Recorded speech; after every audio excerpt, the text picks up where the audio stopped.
سلام البنات، لاباس عليكم؟ بخير، نتمنى تكونوا بخير وعلى خير ان شاء الله. جيت لكم بالوصفه الثانيه اللي قلت لكم عليها واللي وعدتكم بها. الوصفه الخطيره، تبيض من اول استعمال تخرجي كتشعلي، تخرجي بيضه بيضه بيضه بيضه وغزاله وغتعجبك بزاف البشره ديالك. بغيتي تعرفي الوصفه والطريقه؟ خليك معنا الفيديو حتى الاخر. بالنسبه للبنات اللي اول مره كيشوفوا القناه ديالي، ما تنساوش ديروا اشتراك وتفعلوا الجرس وتخليو شي تعليق زوين بحالكم ان شاء الله، باش هكا توصلوا بكاع الجديد اللي كنحط. خليكم على فيديو حتى الاخر مع هاد الوصفه الزوينه بزاف بحالكم. على بركه الله البنات، بسم الله. نبداو بالوصفه ديالنا اليوم. كيف ما قلت لكم البنات اللي ما تفرجوش في الفيديو ديال البارح، حطيت لكم الوصفه وقلت لكم غدا غادي نعطيكم الجزء الثاني ديال الوصفه، يعني الطريقه الثانيه او المكونات الثانيين. البارح حطيت وصفه خطيره في القناه زوينه بزاف واستعملت فيها الصفار ديال البيض، وهنا غادي نستعمل البياض ديال البيض. كيف ما قلت لكم البنات، اللي ما شافش ديك الوصفه يرجع لاخر فيديو قبل من هذا ويتفرج فيها، حيت بصح تستاهل التجربه وتستاهل لي لايك وتستاهل انكم ديروها على وجهكم، حيت كتعطيكم نتائج ولا اروع ونتائج زوينه بزاف اللي غترضيكم ان شاء الله وغتفرحكم. وهذا هو الاهم عندي انا، هو من ندير شي وصفه ديالي يعني تخرجوا منها فرحانين وتدعوا معايا دعوه ديال الخير. كيف ما قلت لكم البنات، الوصفه ديال البارح درت فيها صفار ديال البيض وبقى لي البياض ديال البيض، قلت لكم ما ترميوش، احتفظوا به. غدا غادي ندير لكم وصفه ثانيه بالبياض ديال البيض. كيف ما كتشوفوا شديت البياض ديال البيض خبيته في الثلاجه وغطيته. اليوم غادي نستعملو في هذه الوصفه. انا هنا طربت واحد شويه ونقصت، حيت جاتني الكميه كثيره، نقصت واحد شويه وغادي نستعمل غير الكميه اللي غادي تكفيني. كهذا كاول مكون رئيسي يعني هو البياض ديال البيض. بالنسبه للبنات لثاني مكون وهو الطين الابيض. الطين البنات معروف، والصراحه انا ما كنتش كناخذو، كنت كناخذ داك اللي غالي. مي قال لي واحد العطار قال لي هاد الطين هذا راه هو الحقيقي. وباش الطريقه باش تعرفوا الطين الابيض واش حر ولا ماشي حر، يعني واش حقيقي ولا مزور، كيكون اللون ديالو ماشي ابيض يعني واضح، كيكون اللون ديالو بحال الشكل ديال السيمه البيضاء، يعني كيكون دي واحد شويه مغلوق على الابيض، دي واحد شويه الرمادي، ولكن هو راه ابيض، يعني غير كيكون اللون ديالو مغلوق، ماشي داك الابيض فرونسي بحال الشكل ديال النشا. لا، هذاك اللي كيكون الشكل ديالو بحال النشا هذاك راه ماشي طين حقيقي البنات. بالنسبه لثاني مكون وهو جونسو، يعني بودره الاطفال. حتى هو هذا المكون سحري بزاف في تبييض البشره، في الترطيب الزوين بزاف البنات. ضروري غادي يكون عندكم هذا، يعني كيستعمل في بزاف ديال الحويجات، واخا ما يكونش عندكم دراري صغار خاص يكون عندكم هذا البودر هذا، حيت كيستعمل في بزاف ديال الحوايج. صافي البنات، انا غادي نخلط هاد جوج مكونات، يعني بياض البيض مع الطين الابيض ومع بودره ديال جونسو.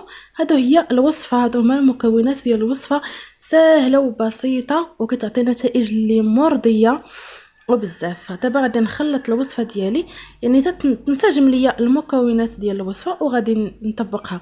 هاد الوصفه هذه كتستعملوها ماشي غير على وجهكم، على عنقكم، على يديكم، على رجليكم، على المناطق الحساسه، يعني كتستعملوها في اي بلاصه بغيتو نتوما، يعني ماشي ضروري غير الوجه، يعني تستعملوها لاي بلاصه. انا حاليا استعملتها لوجهي، انا كنستعملها لوجهي والعنقي، يعني نتوما تستعملوها في اي بلاصه عندكم شويه سمراء اولا فيها شي تصبغات غتستعملوا لها هذه الوصفه هذه.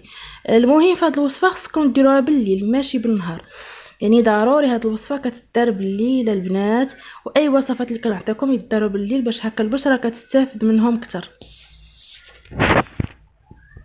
انا جيت معكم باش نطبق الوصفه. الصراحه كنبغي نوريكم، واخا ما كنبينش وجهي كنبغي نوريكم يعني التطبيق على الوجه ديالي، باش هكا يعني تكون ثقه تامه. كان واخا ما عنديش يعني ما بغاش نبين وجهي في اليوتيوب، ولكن كنوري غير النص، سمحوا لي بزاف. ان شاء الله نقدر نبينو شي مره اخرى، خير خصني شويه ديال التشجيع وشويه ديال الزعامه ان شاء الله، علاش لا. وكيف ما قلت لكم واخا هكا كنبغي كنغامر وكنتقاتل باش نوريكم بعدا غير الوصفه كنطبقها على وجهي، باش هكا نتوما تزعموا وديروها. بالنسبه للناس اللي عندهم البشره حساسه او اللي خافوا من المكونات ديال الوصفه، واخا كيف ما قلت لكم انا كنستعملها اقسم بالله كتعطي واحد النتائج اللي زوينه ما فيها باس. قبل ما ديروا البنات الوصفه، يعني قبل ما تطبقوها على وجهكم تجربوها، يعني تجربوا الوصفه على شي هكا غير جهه تحنككم تجربوا هكا الوصفه. الا ما دات لكم لا شي ما دات لكمش الحساسيه او شي تهيج في البشره، كملوا عليها. شتو دات لكم شي تهيج في البشره ما ديروهاش وما تخدموهاش، طلعوا وصفات اخرين اللي طبيعيه وزوينه. كيف ما قلت لكم البنات ضروري تجربوها هكا شويه جهه حنككم غير واحد شويه. شتو دات لكم شي حاجه تفاداو هاد الوصفه، ما دات لكم شي حاجه يعني ديروها وانتم عيوناتكم مغمضين، راه كتعطي نتائج زوينه بزاف وكتجبد البشره البنات، يعني كيولي وجهكم مجبد وزوين.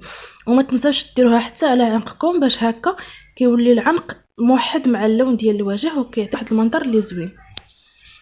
البنات كيف ما كتشوفوا انا هنايا نشفات ليا الوصفه، غادي نمسحها غير بكلينكس قدامكم غير باش نوريكم، وعاد من بعد غادي نمشي نغسل وجهي. الصراحه خطيره البنات، خطيره وزوينه بزاف، كترد الوجه الصراحه زوين. كترد العنق ولا اليدين ولا الرجل اي بلاصه كديريها صراحه كترجع بيضه ورطبه وزوينه بزاف. المهم البنات منين تساليو الوصفه نتوما غتغسلوها، انا هنا غير كنوري لكم، نتوما غتغسلوا وجهكم بمياه دافيه ومن بعد ديروا مياه بارده وغترشوا بماء ورد حتى كينشف لكم وجهكم، وعاد كديروا الكريم المرطب. ضروري مور كل وصفه تبردوا وجهكم بماء ورد باش هكا المسام كيتسدوا، وكديروا كريم مرطب مورا كل وصفه. البنات نزيد ناكد لكم على الوصفه، قبل ما ديروها على وجهكم كامل عفاكم جربوها على طريف من الوجه، وحيت كاين بزاف ديال الناس اللي البشره ديالهم حساسه وما كيسمعوش الفيديو من الاول حتى الاخر، يعني كيبقاو يدوزوا الفيديو وكيمشيو يديروا له صور يرجعوا يقول لك لا درت لنا فعلت لنا. انا كنقولها وكنسطر عليها بخط احمر باش نحيد عليا المسؤوليه، هذه راه مسؤوليه على رقبتي، يعني كنعطيكم شي حاجه اللي خاصه بصحتكم وبوجهكم وبشرتكم، خاصها ما تكونش فيها الاذيه ليكم. كيف ما حتى انا ما نبغيش الاذيه ليا، يعني الحمد لله كلنا اخوت في الاسلام ما نبغيوش الاذيه لبعضياتنا. داكشي باش كنقول لكم جربوا الوصفه على طريف عاد ديروها على وجهكم، يعني البنات ما غادي تخسروا حتى شي حاجه، جربوها وعاد ديك الساعات ديروها على وجهكم كامل. بالنسبه للبنات اللي عندهم البشره حساسه، انا هنا بقى ليا واحد شويه وبغيت نشارك معكم كيفاش كنحتفظ بالوصفات ديالي، يعني غادي نستعملها ان شاء الله، نخطي واحد النهار وغادي نستعملها. بالنسبه لهاد لي بواط الصغار راه كيكونوا غير ب5 دراهم، فيهم 4 ولا اكثر، كيكونوا ب5 دراهم. شريوهم البنات خليوهم عندكم، راه كينفعوا بزاف الوصفات الطبيعيه في اي شي كريم كتخلطيه، يعني راه كتنفع بزاف ملي كتحتفظي بها. كانت هذه هي الوصفه ديال اليوم، كنتمنى تجربوها وتعجبكم وتفرحوا بها ويعجبكم الحال وتعجبكم البشره ديالكم، هذا هو الهدف ديالنا ان احنا نفيدوا بعضياتنا.